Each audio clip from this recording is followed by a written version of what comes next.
ఈసారి కూడా నల్గొండ జిల్లా బత్తాయి రైతు బతుకు ఆగమైంది. అసలే ప్రకృతి పగబట్టి దిగుబడి తగ్గిందని దిగాలు పడుతుంటే అది సరిపోదన్నట్లు మార్కెట్లో కాయకు రేటే లేదు. అధికారుల నిర్లక్ష్యం, దళారుల మోసం వెరసి రైతుకు సాగు మీదనే ఇంట్రెస్ట్ పోయింది. ఇప్పుడు ఉమ్మడి నల్గొండ జిల్లా బత్తాయి తోటలకు మారుపేరు. 1,50,000 ఎకరాల దాకా సాగు చేసేవారు. కానీ రాను రాను కాత పడిపోయిందే. కాలం కలిసి రాలేదు. అకాల వర్షాలు, అంతు చిక్కని వైరస్లు, పెరిగిపోయిన లేబర్ ఖర్చులు ఇవి చాలవన్నట్టు దళారీల దోపిడీ ఫలితంగా బత్తాయి రైతు వెన్నువెరిగి కూలబడిపోయాడు. 1,50,000 ఎకరాల సాగు కాస్త 40,000 ఎకరాలకు పడిపోయిందే. గత కొన్నేళ్లుగా అయితే కాలం అస్సలు కలిసి రావడం లేదు. 30 ఏళ్లుగా సాగు చేస్తున్న రైతు కూడా బత్తాయి అంటేనే బెంబేలెత్తిపోతున్నాడు. ఎంత వేగంగా బత్తాయి సాగుకు రైతులు ఆసక్తి చూపించారో అంతే వేగంగా చెట్లను తీసేస్తున్నారు. కొంతకాలంగా దళారులు కాయలు కొనుగోలు చేస్తున్నారు, కానీ రైతులకు డబ్బులు చెల్లించడం లేదు. గట్టిగా అడిగితే చెల్లని చెక్కులిచ్చి చేతులు దులుపుకుంటున్నారు.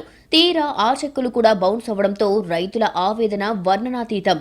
ఇదిగో ఇక్కడ కలెక్టర్ దగ్గర మొరపెట్టుకుంటున్న రైతులది చెప్పుకోలేని కష్టం. కర్నూలు జిల్లాకు చెందిన కొందరు మధ్యవర్తులు వీళ్ల దగ్గర బత్తాయిలు కొనుగోలు చేశారు. 5 రైతుల నుంచి 30 లక్షల వరకు సరుకును నమ్మించి ఉద్దరకు తీసుకెళ్లారు. రేపు మాపు అంటూ టైంపాస్ చేశారు.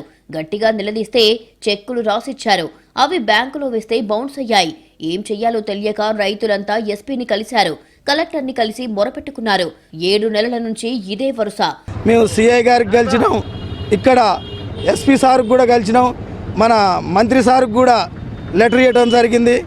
కలెక్టర్ సార్కు కూడా ఒక లెటర్ ఇచ్చినాం.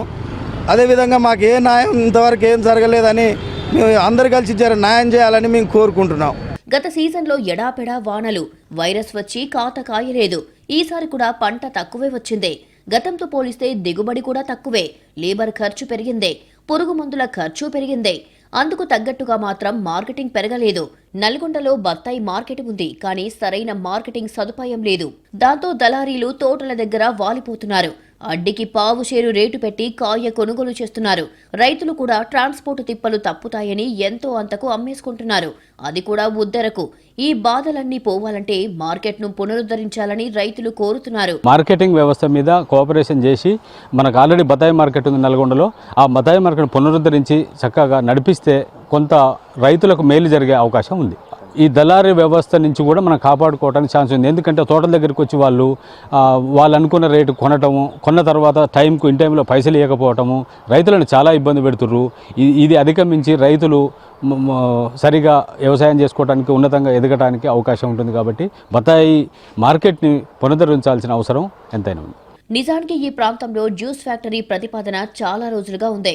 అయితే అది కాగితాలకే పరిమితమయ్యిందే. మార్కెటింగ్ సౌకర్యం లేదు. బ్రోకర్లను కంట్రోల్ చేసేవాళ్లు లేరు. ఇవన్నీ దృష్టిలో పెట్టుకొని తమని ఆదుకోవాలని బత్తాయి రైతులు విజ్ఞప్తి చేస్తున్నారు.